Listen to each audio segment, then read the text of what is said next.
Lucas capítulo 5, nós vamos ler a partir do verso de número 27, que diz assim: Mais tarde, Jesus saiu e viu um coletor de impostos chamado Levi, sentado na coletoria, e lhe disse: Siga-me. Ele se levantou, deixou tudo e o seguiu. Levi deu um grande banquete na sua casa em honra a Jesus. E havia um grande grupo de coletores de impostos e de outras pessoas à mesa com ele. Os fariseus e os mestres da Torá protestaram veementemente junto aos discípulos de Jesus. Por que vocês comem e bebem com coletores de impostos e pecadores? Mas Jesus lhes respondeu: Os que precisam de médico não são os saudáveis, mas os doentes. Não vim chamar justos, mas os pecadores, para abandonarem o pecado e voltarem para Deus. Para abandonarem o pecado e voltarem para Deus. Enquanto eu preparava essa mensagem, eu lembrei de um filme que eu vi na década de 90, o filme é de 1990, é um filme chamado Tempo de Despertar. Se você não viu esse filme, vale muito a pena ver, tá? É um filme com o Robert De Niro e com o Robin Williams. Eu vi 2 ou 3 vezes esse filme, e esse filme é baseado numa história verídica. Ele tem base num livro que um neurologista inglês escreveu. E ele trabalhava num hospital, esse neurologista, e ele começou a fazer um experimento com pacientes, diversos pacientes em estado vegetativo. E o Robert De Niro é um desses pacientes, o Leonard, o nome do personagem dele. E ele começa a aplicar nesses pacientes uma droga que era usada para o mal de Parkinson. E esses pacientes começam, de estado vegetativo, de cadeira de rodas, eles começam a voltar. E eles têm uma espécie de uma ressurreição, eles voltam assim. E esse personagem do Robert De Niro, ele é muito interessante porque ele começa a se movimentar e ele já começa a sonhar com a vida, ele começa a ter sonhos e falar. É um drama, e só que o que acontece? A medicação, ela tem efeito temporário. E aos poucos, esses pacientes vão voltando ao seu estado anterior. E vale a pena você ver o filme, eu não quero continuar dando spoiler, tá? O filme é muito bom, é um filme que chama bastante atenção, é um filme triste, mas vale muito a pena ver. Por que é que eu lembrei desse filme? Porque eu quero falar hoje sobre a verdadeira conversão. Eu quero falar algumas evidências que as pessoas dão. Não vou falar sobre todas, obviamente, mas eu quero falar sobre evidências de uma conversão verdadeira na vida de uma pessoa. E a conversão, ela tem a ver com esse despertar, tá? E é um pouco sobre isso que eu quero falar.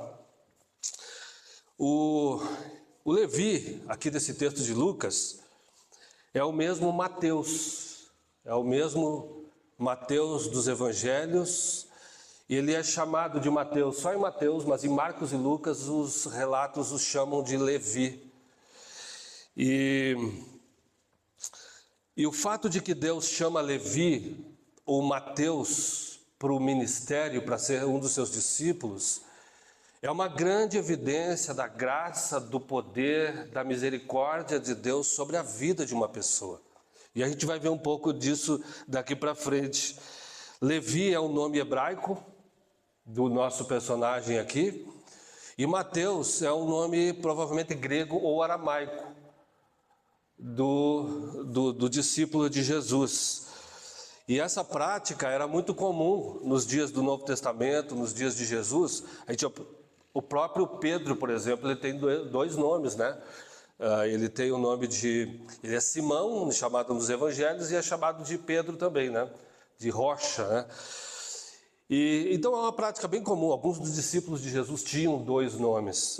Alguns estudiosos até acham que o nome Mateus foi um nome dado por Jesus para Levi. mas não se sabe, são apenas especulações. E o Levi do Novo Testamento, dos Evangelhos, é um tipo de pessoa que a sociedade da época via com muito desprezo, gente, tá? E com repulsa, porque Levi era um coletor de impostos. Ele era tido, por exemplo, pela sociedade, os coletores de impostos eram citados junto com as prostitutas, junto com os gentios, junto com os pecadores. Eles eram muito mal vistos para a sua época, os gentios. E eles são citados como a ralé pelos romanos, pelos judeus. E o que acontece? Se esse Levi aqui é realmente Levi, ele é da tribo de Levi. E a tribo de Levi é uma tribo sacerdotal. Levi, portanto, não deveria estar mexendo com dinheiro impuro, considerado pelos judeus, não deveria estar no meio de gentios, não deveria estar trabalhando para o Império Romano, não deveria estar extorquindo o seu povo, porque os coletores de impostos, eles geralmente eram ricos, porque eles cobravam muito a mais do povo. Então, se esse cara aqui é o Levi, da tribo de Levi mesmo, ele deveria estar no templo, exercendo a sua função de levita, de sacerdote, dentro do templo de Jerusalém. Ele devia estar a serviço exclusivo do Senhor. Quando nós vamos para a lei de Moisés, por exemplo, a lei de Moisés proibia os levitas de terem outras atividades. Os levitas deveriam, existem alguns mandamentos, principalmente em Deuteronômio, alguns mandamentos que proibiam os levitas de ter outras atividades e proibia-os também, por exemplo, eles deveriam viver de dízimos e de ofertas. Por quê? Quando houve a distribuição das tribos em Israel, os levitas não receberam nenhuma terra. Eles não receberam nenhuma herança quando houve a divisão das terras, porque Deus disse que a herança deles, dessa tribo, seria o Senhor. O Senhor era a herança dessa tribo. Eles, portanto, não deveriam estar trabalhando em outras atividades fora do templo. A tribo de Levi era uma tribo consagrada a Deus. Era uma tribo que deveria estar a serviço exclusivo do sacerdote. Só que a gente sabe, por exemplo, que durante a história de Israel, várias vezes isso se perdeu. Porque, em Neemias, por exemplo, Neemias vai ter que ele faz uma restauração da nação de Israel ali naquele momento, e inclusive ele vai restaurar o sacerdócio levítico. Vocês vão ter que voltar para o templo, vão ter que voltar agora, vocês vão ter que receber a parte que é devida a vocês, para que pudessem se sustentar. Os levitas sempre foram muito pobres. Por quê? Porque a nação muitas vezes deixava de cumprir esse mandamento da época, que era os dízimos e as ofertas, e os levitas então tinham que exercer outras funções.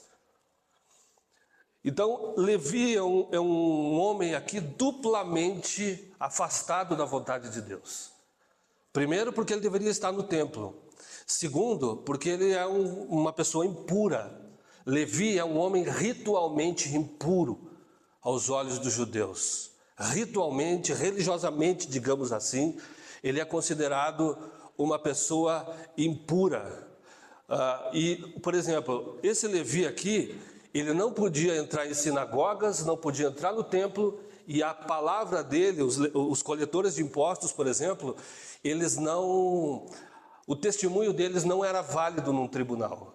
Então eles eram pessoas marginalizadas. Ao mesmo tempo que eles tinham dinheiro, que eles tinham recursos, em função da corrupção que tomava conta do ofício deles, ao mesmo tempo que eles tinham dinheiro, que eles tinham essa posição, eles também eram párias da sociedade, eles eram marginalizados, eles não eram credibilidades. Eles não tinham credibilidade, perdão. Quando você lê, por exemplo, Lucas 18, a partir do verso 10, Jesus vai narrar duas orações de duas pessoas em cima de um monte. Uma delas era um fariseu que estava orando e dizia assim: ó Senhor, eu te louvo, porque eu não sou como esses fariseus, porque eu não sou como essa plebe, eu dou o dízimo, eu faço isso, eu faço aquilo. E Jesus fala, mas lá tinha um coletor de impostos também. Jesus faz um contraste muito grande entre os religiosos, os fariseus e os coletores de impostos. Ele vai dizer, e o coletor de impostos, ele não ousava olhar para cima, mas batia no peito e dizia, Senhor, tem misericórdia de mim. E Jesus faz a pergunta, quem que foi justificado para a sua casa? O coletor de impostos. Engraçado, né? Isso é uma coisa poderosa dos evangelhos. Como que Jesus é dos marginalizados. Como que Jesus amava as pessoas marginalizadas. Como que Jesus, ele chocava às vezes, porque ele pegava esses fariseus, esses sacerdotes, e ele dizia, vocês são piores que essa gente. E Jesus vai falar às vezes assim, prostitutas e meretrizes vos precederão no reino de Deus. O grande perigo de uma vida de religiosidade. O grande perigo quando a gente começa a achar que é alguma coisa. O grande perigo quando a gente começa a achar que é mais espiritual que os outros. E ao mesmo tempo a gente não tem frutos de misericórdia, a gente não tem frutos de amor, a gente não tem frutos de perdão, a gente não tem frutos de compaixão na vida da gente. E uma grande verdade é que nós evangélicos, muitos de nós, é claro, obviamente que sem generalizações, nós nos tornamos muito religiosos. Nós temos uma vida religiosa. Nós somos bons religiosos, nós vamos ao culto, a gente dá as nossas ofertas de vez em quando, mas aquilo que é o cerne da vida cristã, nós passamos de longe muitas vezes. A gente faz como Lucas 15, que nem aqueles levitas que passam diante de uma pessoa caída e faz de conta que não é com ele. E esse é o grande perigo que a gente corre com o tempo da vida de evangélico, nos tornar pessoas religiosas. Pessoas que parecem espirituais, mas que estão distantes de Deus. E aí nós temos então aqui essa história do Levi, um homem marginalizado pela religião, marginalizado, ele era considerado uma pessoa impura espiritualmente, mas também um traidor da sua nação, uma pessoa afastada na sua nação, então. E só que esse texto é um texto interessante, ele vai mostrar algumas evidências da vida de Levi ou de Mateus que são bastante importantes para a gente checar, para a gente conferir a nossa conversão ou para a gente ver o fruto da conversão na vida de pessoas. No verso 18 desse capítulo, desse texto que nós lemos, 28, tá? 5:28, existem 3 palavras muito interessantes. Eu quero trabalhar um pouco essas palavras, tá? Jesus diz para Levi o quê? O que Jesus diz para ele? Siga-me. Siga-me os bons, né? Só que não. Siga-me. Há um convite de Jesus para que Mateus, para que Levi agora passe a fazer parte do seu grupo de discípulos. O texto diz que Mateus se levantou. Se levantou, o que mais? E o seguiu e? Primeiro se levantou, deixou tudo e o seguiu. A palavra levantou aqui, essa palavra, quando diz que Mateus se levantou, que Levi se levantou, gente, ela é uma palavra que na língua grega, ela é também usada para falar de ressurreição. Quando Jesus diz que ressuscitaria Lázaro, ele vai usar a mesma palavra na língua grega, que é anísteme. Essa palavra se repete 108 vezes no Novo Testamento, e várias dessas vezes essa palavra é usada para descrever o ato da ressurreição. Jesus diz que ressuscitaria no 3º dia, anísteme. Então o que acontece com Mateus aqui é muito mais do que um se levantar. É muito mais do que uma ação de se levantar e ir atrás de Jesus. Mateus, ele tem aqui a experiência da conversão dele. Mateus tem a experiência, o Levi, de ressurgir dos mortos. O texto é muito forte. Aqui, Levi, ele tem a experiência de ressurgir dos mortos. E a conversão, gente, A conversão de uma pessoa é muito mais do que o ato do batismo, do que professar publicamente a sua fé. A conversão é muito mais do que frequentar uma igreja. A conversão nas Escrituras Sagradas, desculpe, ela é comparada ao ato da ressurreição. Uma pessoa que se converte, ela está ressurgindo dos mortos. É o que Jesus diz: deixa os mortos sepultarem os seus mortos. É muito profundo. A experiência de conversão e a experiência que Levi teve foi uma experiência profunda, de um encontro muito poderoso com Jesus Cristo. E Jesus, gente, ele é muito maravilhoso, porque ele encontrava as pessoas e as pessoas ressurgiam dos mortos. Não apenas no sentido literal, mas as pessoas despertavam para uma outra vida, para uma nova vida, elas ressurgiam. E por isso eu lembrei do filme. Por isso eu lembrei do filme, quando eu estava pensando e meditando nesse texto. É uma experiência de ressurgir dos mortos. Você pode ver, por exemplo, João 11:23, é um exemplo da mesma palavra, ressurreição. E a ressurreição, gente, é um ponto de partida para uma nova vida. A ressurreição é um ponto de partida para um novo caminho, para um novo estilo de vida na trajetória de uma pessoa. A conversão e a ressurreição, ela marca um renascimento espiritual. Por isso, quando uma pessoa ela se converte de verdade, ela tem evidências que são inconfundíveis.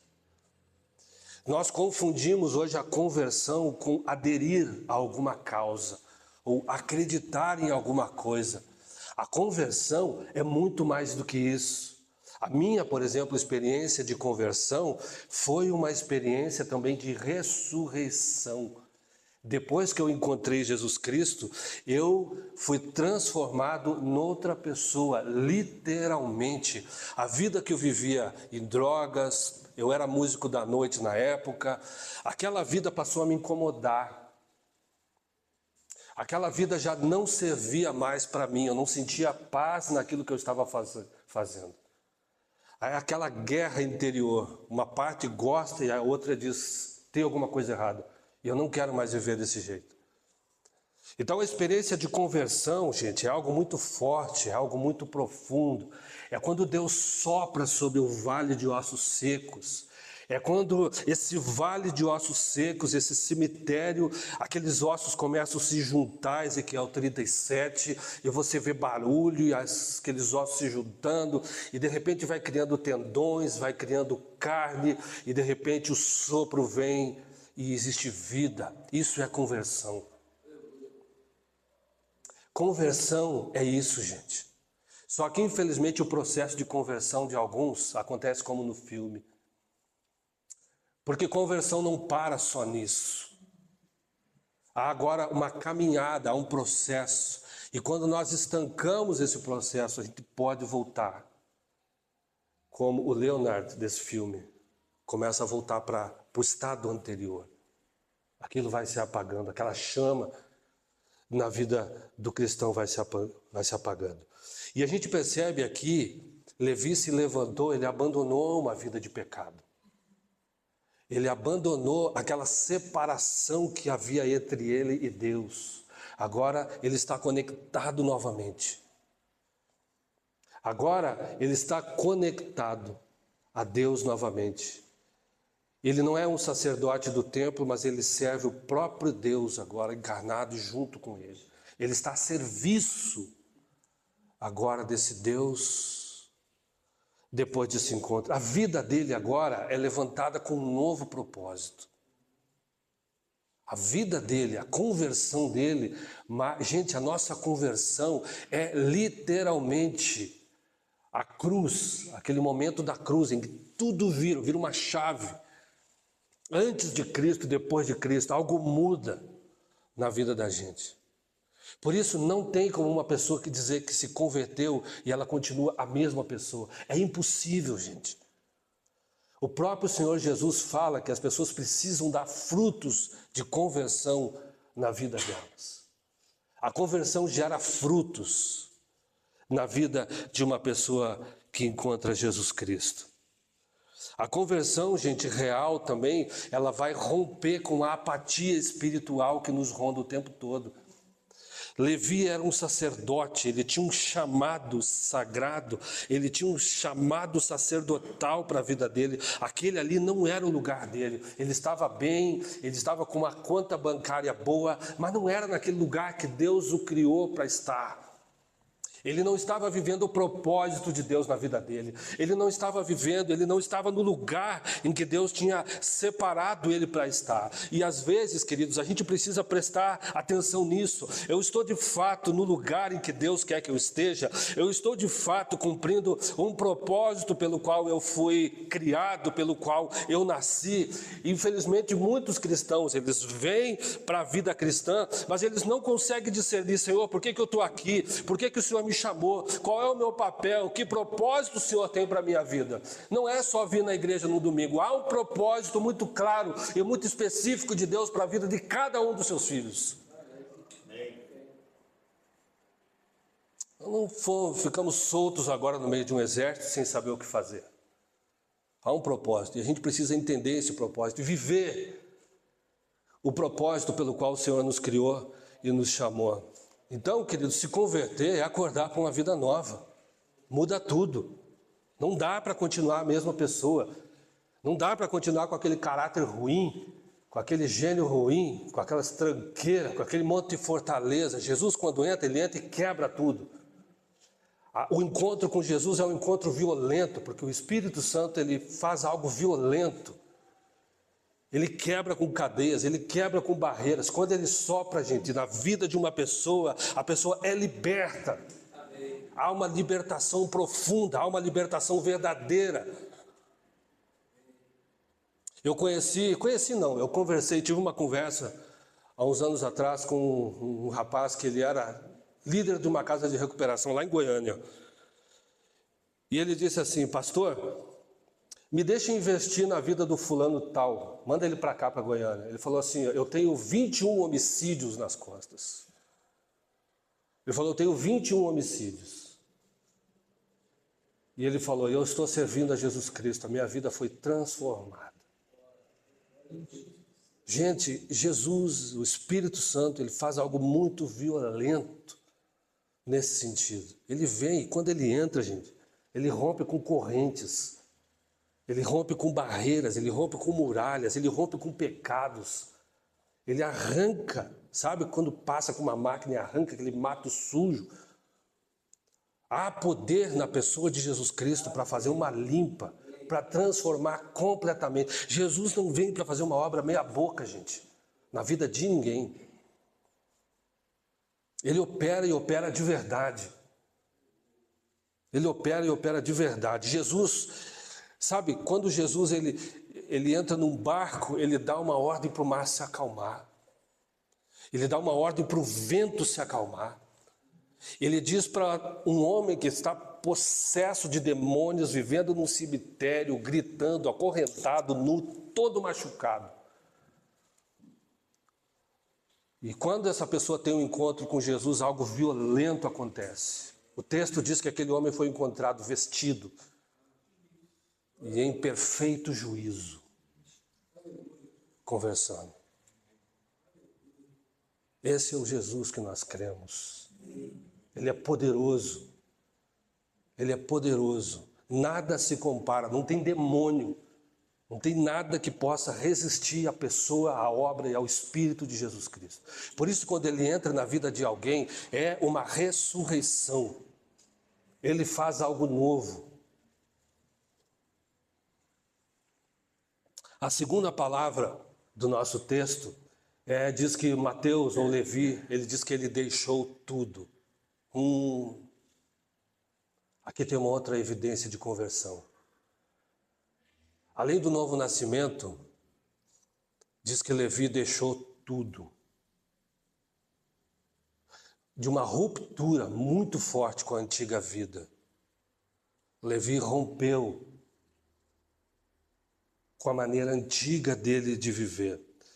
O Levi era provavelmente, a gente sabe que os discípulos ali, a gente não sabe sobre a vida de todos, né? A gente sabe que uns eram meio Durango Kid, assim, né? Pedro, pescador e esses assim. Mas dizem que o Levi era o mais rico de todos os discípulos. Ele era um homem rico. O texto diz que ele deu um grande banquete em honra a Jesus. E ele chamou muitos publicanos e pecadores nesse banquete. Então Levi era um homem rico. Só que o texto diz que Levi deixou tudo e começou a seguir Jesus. E Lucas 10 vai falar que quando Jesus envia os seus discípulos 2 a 2, ele vai dizer o quê? Não leva dinheiro, não leva sandália, não leva 2 túnicas, não leva aquela marmitinha junto, não leva nada, não leva 2 sandálias. Entra nas casas, o que derem para vocês comer, vocês vão comer. Abençoe aqueles lares com a paz, e se as pessoas não receberem vocês bem, retire a paz que vocês saíram daquele lugar. Mas não levem nada, confiem exclusivamente na provisão de Deus para essa missão. Não era para levar nada. O texto diz que Levi deixou tudo. E andar com Jesus, gente, exige rupturas. Tem algumas coisas que Jesus diz, fica com isso, óbvio, né? Mas andar com Jesus exige uma ruptura de muitas coisas na vida da gente. Muitas coisas. Às vezes amigos, relacionamentos, quem sabe um ambiente que te conduz ao pecado, hábitos ruins, fortalezas, comportamentos. Andar com Cristo exige ruptura. Ruptura de alguns vocabulários que a gente usa. Andar com Cristo é uma virada de uma chave, exige romper com a vida antiga. Isso é conversão. Isso é conversão. Eu investi um tempo atrás, na vida de um menino, e depois ele me ligou aqui dizendo, pastor, eu quero batizar. Eu quero ir aí, quero batizar e tal. E eu, não, tudo bem, mas primeiro eu quero caminhar com você. E eu falei, eu quero ver evidências da tua conversão. E ele nunca mais apareceu. Né? Depois eu vi postagens lá e tal, na Guile, e aquela coisa toda, né? Assim, festas e tal, algumas postagens dele. Não houve transformação, não houve novo nascimento. Não houve novo nascimento. Então, gente, andar com Jesus exige rupturas, exige mudança de vida, exige abandonos. Andar com Jesus é ter que encarar perdas muitas vezes na vida da gente. É ter que romper com alguns ciclos. E ao mesmo tempo, andar com Jesus é encontrar a verdadeira riqueza. Porque ele deixou tudo, porque ele adquiriu algo muito maior. Imagina o privilégio dele ser chamado por Jesus. Do próprio Jesus dizê-lo, siga-me. Imagina que honra, imagina que privilégio de uma pessoa como essa ser chamada por Jesus Cristo, andar com o próprio Jesus no seu dia a dia. Ele descobriu, como diz uma parábola que ele mesmo escreve do seu evangelho, a parábola do bom tesouro. É aquele cara que encontra, ele vê num terreno uma riqueza muito grande, ele vai, compra o terreno e fica com aquela riqueza. Ele larga tudo e compra aquele campo, melhor dizendo. Gente, nós não temos ideia do quanto nós somos ricos. Se você tem Jesus Cristo na sua vida, se você passou pela experiência da conversão, da entrega a Jesus, você não tem ideia da riqueza que te aguarda e da riqueza que está na sua vida. O problema é que a gente, infelizmente, costuma fazer comparações com as riquezas desta vida. Nós não temos, muitas vezes, o entendimento espiritual da riqueza que é encontrar Jesus, da grande riqueza que é andar com Jesus. da grande riqueza que é ter a presença do Espírito Santo, do Deus Todo-Poderoso na nossa vida. Não há riqueza maior do que essa. Ainda que você seja uma pessoa que enfrenta enfermidade, ainda que você seja uma pessoa que enfrenta dificuldades financeiras, ainda que você seja uma pessoa que apanhou muito da vida, há uma riqueza plena na sua vida que só vai ser compreendida, que só vai ser vista no dia que o Senhor abrir os nossos olhos espirituais. Você sabe a riqueza que é quando um Deus olha para você e diz assim: eu cuido de você todos os dias?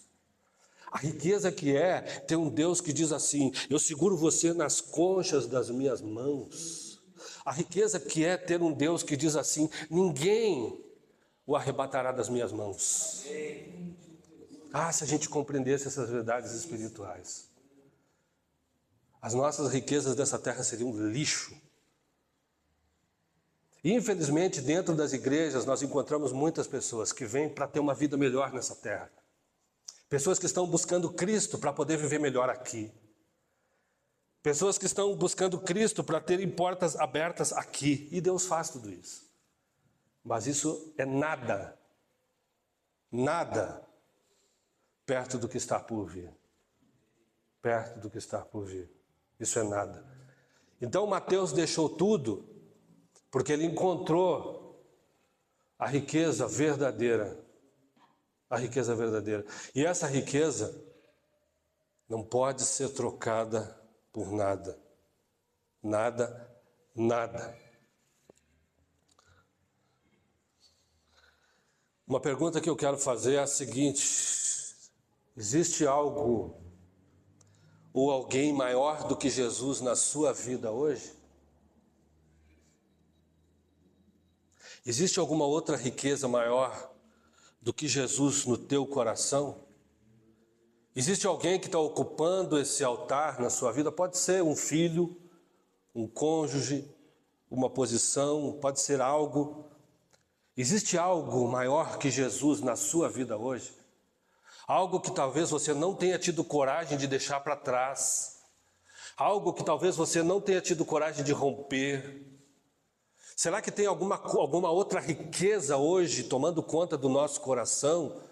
E a gente pega e diz assim: tá bom, Jesus, espera só mais um pouco. Será que ele tem sido de fato o nosso tesouro precioso, a nossa maior riqueza, a nossa maior segurança? Ou tem algum outro altar no nosso coração? Ou temos alguma outra riqueza no lugar de Jesus? A gente precisa sondar o coração o tempo todo, gente. Nós somos altamente idólatras. O ser humano está sempre à procura de um ídolo no seu coração. Sempre procurando um ídolo. E nós somos convidados a deixar tudo por causa de Jesus. Tudo. Tudo aquilo que nos impede de segui-lo precisa ser deixado para trás. Prioridades. Eu falei semana passada em prioridades aqui. Quando nós temos essa experiência da ressurreição, as nossas prioridades mudam. As nossas prioridades mudam, elas são outras. Elas estão no reino, elas estão nas coisas celestiais. A Bíblia fala que nós somos cidadãos dos céus. A nossa pátria não está nessa terra, a nossa pátria está nos céus. Então as nossas prioridades mudam. Gente, a nossa forma de pensar muda. A nossa forma de ver a vida muda. A maneira como a gente vê a morte muda. A maneira como a gente vê os relacionamentos dessa vida muda. A maneira como nós lidamos com dinheiro muda. A maneira como nós lidamos com o trabalho muda. Muda tudo, muda a nossa perspectiva. A nossa mente é transformada. É aquilo que Paulo fala em Coríntios: nós temos a mente de Cristo. Há uma mudança de mente, há uma transformação, há uma renovação da nossa mente. Esse encontro com Jesus é transformador, é poderoso e ele transforma a nossa mente. Ele transforma a nossa mente. Para quem conhece aquela reunião de oração dos morávios, quem conhece a história dos morávios sabe que eles tiveram uma reunião de oração de 100 anos, ininterruptos. A história dos morávios conta que eles tiveram uma reunião de oração que durou 100 anos. Mas sabe o que os morávios faziam? Eles se vendiam como escravos para poder pregar entre os escravos e nunca mais voltavam. Morriam entre os escravos. Gente que entendeu o que é andar com Jesus. E onde está a verdadeira riqueza de um cristão? Gente, Deus tem que nos desmamar dessa terra. Deus tem que nos desmamar muitas vezes dessa vida, dessa terra, desses valores, desses apegos que a gente tem. É literalmente pegar uma cruz e começar tudo novo.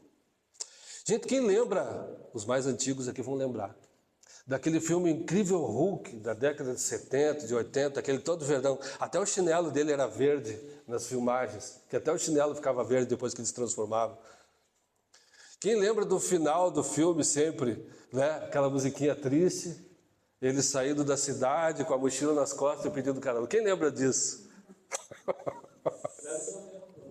É do teu tempo, Rubens? Não? Esse Incrível Hulk aí não? Dos teus pais é, né? Nossa, Gabriel, acho, né, Gabriel? E a vida com Jesus é isso, pegar a mochilinha, deixar muita coisa para trás e começar tudo de novo. É isso, gente. Andar com Jesus é isso. É um recomeço.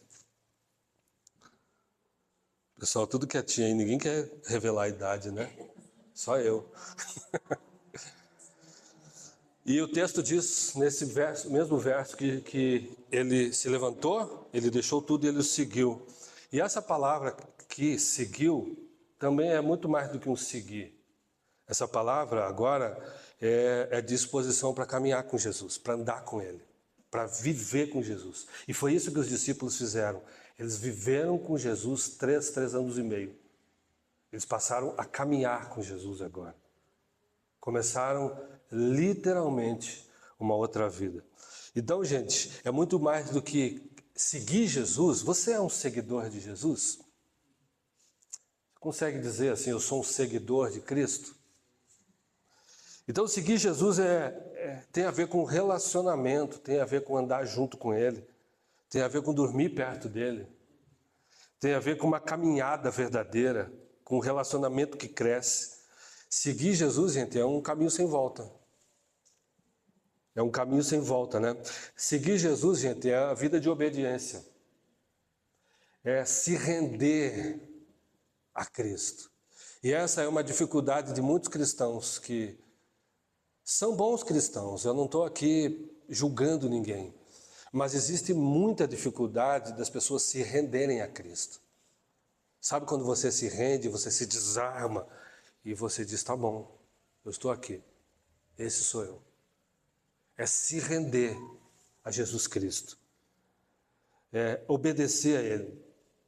É você, agora, antes de casar, você orar e dizer, sim, Senhor, é isso mesmo? É com essa pessoa? Antes de um trabalho, uma profissão, Senhor, é isso que o Senhor tem para mim? É uma vida de obediência. É uma vida de busca, é uma vida de entrega, é uma vida de renúncia, é uma vida de consultá-lo antes de tomar decisões importantes. É dizer, Senhor, me orienta, me guia, me conduza. Senhor, eu quero, mas se não for da tua vontade, fecha a porta. É uma caminhada de obediência. Quer saber de uma coisa? É mais do que isso. Você não tem mais direito nenhum. Né? Esse negócio de hoje em dia que as pessoas falam, eu tenho meus direitos, né? Eu tenho meus direitos, você não tem direito nenhum mais. Isso é para o teu bem, não é uma escravidão não. É porque ele sabe o que é melhor para cada um de nós. O pastor está pegando pesado hoje, né, gente? Mas nós somos muito cheios de nós mesmos às vezes, de direitos. Eu tenho direito, eu posso, né? Eu gosto muito daquele filme, já citei várias vezes, tá? O Levi e a Ruth ficando, pegando no meu pé lá em casa, que sempre fala a mesma coisa, o mesmo exemplo. Aquele filme lá, sobre que ele manda fazer a arca lá, a volta do Todo-Poderoso, né? quando Deus começa a chamar o personagem lá para construir a arca. E ele diz, eu não quero construir a arca, eu tenho meus direitos, né? E aí o personagem lá começa a dar risada assim, teus direitos? Teus direitos, né? Então assim, acabaram os teus direitos, né? Já era. Se render a Cristo é isso, gente. Viver com Jesus é renúncia, né? Pode parecer pesado, mas é verdade. A gente não vive a vida cristã do nosso jeito. Eu canso de falar isso. A vida cristã a gente não vive do nosso jeito, é do jeito dele. É do jeito dele que a gente vive a vida cristã. Seguir, gente, é se manter perto, é se manter em relacionamento, é se manter ouvindo, é se manter em diálogo, é se manter em relacionamento pessoal, entrega. Então é muito mais do que essa superficialidade que a gente vive hoje. Nós somos um país em que daqui a umas décadas já se sabe que seremos um país predominantemente evangélico, né? Só que eu detesto essa palavra evangélico, né? Eu não gosto dessa palavra. Então, evangélico, eu brinco aqui que até o diabo é evangélico, né? Acho que o Satanás é evangélico. Porque essa superficialidade que toma conta do povo de Deus, uma vida que a pessoa às vezes ela está com o pé quase no reino e o outro no mundo, vivendo uma vida do jeito que ela quer. Então, seguir Jesus significa abandonar essa vida de superficialidade, significa você entrar num rio e mergulhar. É muito mais profundo de que, sabe, quando Jesus foi crucificado, o texto fala que algumas pessoas, alguns discípulos o seguiam de longe. Isso tem um significado simbólico, né? De pessoas que seguem Jesus de longe. Elas seguem, mas elas seguem de longe. Elas têm vergonha de Jesus, elas não querem sofrer por Jesus, elas não querem sofrer as renúncias de uma vida cristã. Então elas seguem de longe, é mais cômodo. Eu tenho Jesus, mas também tenho as outras coisas, né? Então é disposto a um novo começo. E eu quero terminar aqui no último ponto, quando Mateus assume publicamente a fé dele, gente. Mateus teve coragem de dizer, eu estou rompendo, Levi, eu estou rompendo com aquela vida velha. O texto da Bíblia judaica diz que ele ofereceu um banquete em honra a Jesus. Ele honrou Jesus no meio de publicanos, no meio de coletores de impostos e no meio de fariseus. E o texto diz que eles protestaram veementemente contra os discípulos de Jesus, dizendo, esse teu mestre, vocês estão comendo e bebendo com pecadores. A gente sabe que na Bíblia o ato de comer e beber com alguém é muito mais do que sentar à mesa juntos, demonstra, tem a ver com comunhão, tem a ver com aceitabilidade. Então o fato de que Jesus ele se sentava e comia com essas pessoas provocou reações na religião da época. Provocou reações na religião. Só que o que Mateus está desfazendo, Levi está fazendo? Ele está publicamente honrando Jesus Cristo na frente de todo mundo, oferecendo um grande banquete a Jesus Cristo. E essa é uma grande dificuldade que nós temos muitas vezes, de compartilhar a nossa fé.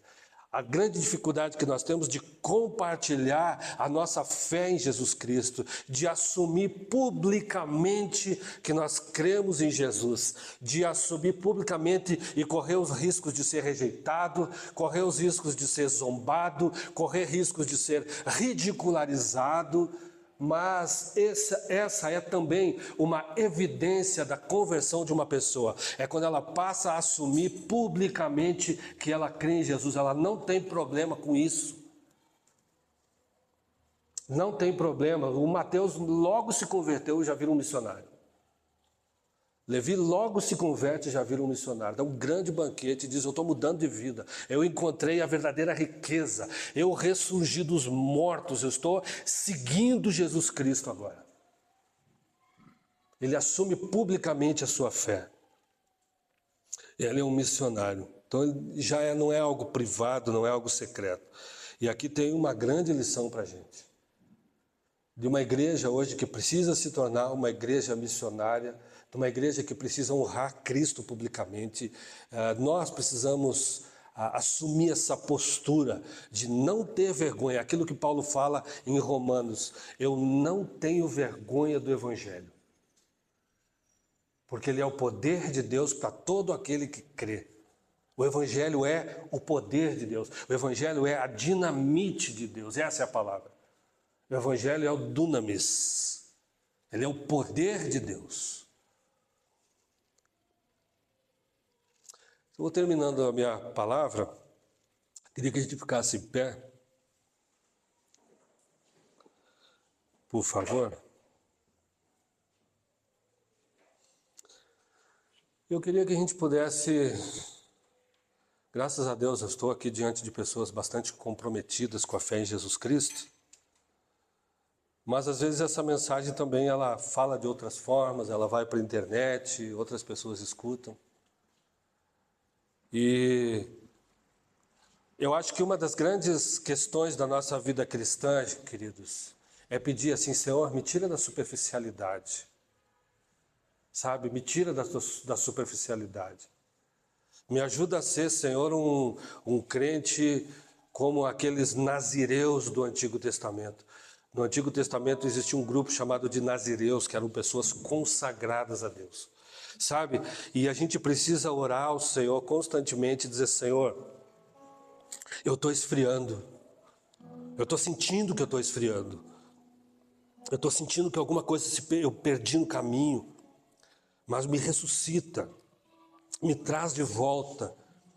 É aquela oração que a gente precisa detectar isso. E a gente precisa aprender a dizer: Senhor, me tira da superficialidade. Não me deixa viver na superficialidade da vida cristã.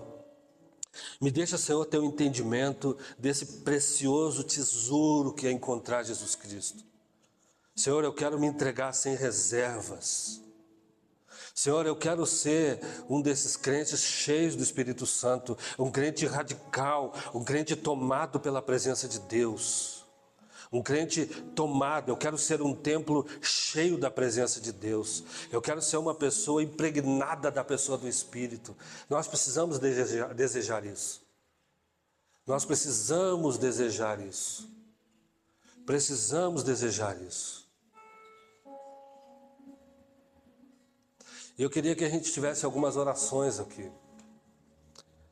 Quem se sentir à vontade para orar em resposta a essa mensagem, eu queria que a gente pudesse orar e responder ao Senhor e clamar ao Senhor sem julgamentos, mas abrir o nosso coração nesse momento.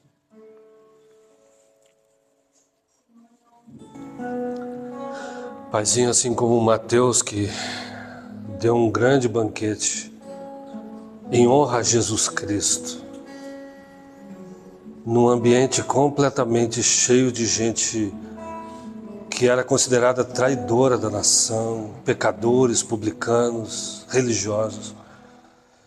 Senhor, que a nossa vida seja um instrumento para honrar o Teu nome. Senhor, nos leva por esse caminho.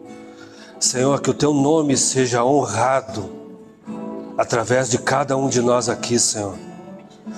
Senhor, através de cada um que vai ouvir essa mensagem.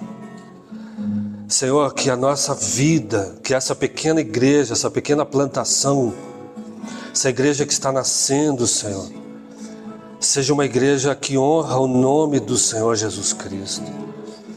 Senhor, faz isso em nós. Nos concede a graça de ser filhos e filhas que honram o Teu nome, que Te honram publicamente, mas que Te honram em secreto também, Senhor. Senhor, que a nossa vida seja um instrumento para o Teu louvor, para a Tua glória, Senhor. Que as nossas vidas sejam um instrumento que glorifica o nome do Senhor Jesus Cristo. Senhor, esse é um anseio do meu coração. Viver para glorificar o Teu nome. Ter coragem para fazer rupturas, Senhor. Ter coragem, Senhor, para viver como um ressuscitado.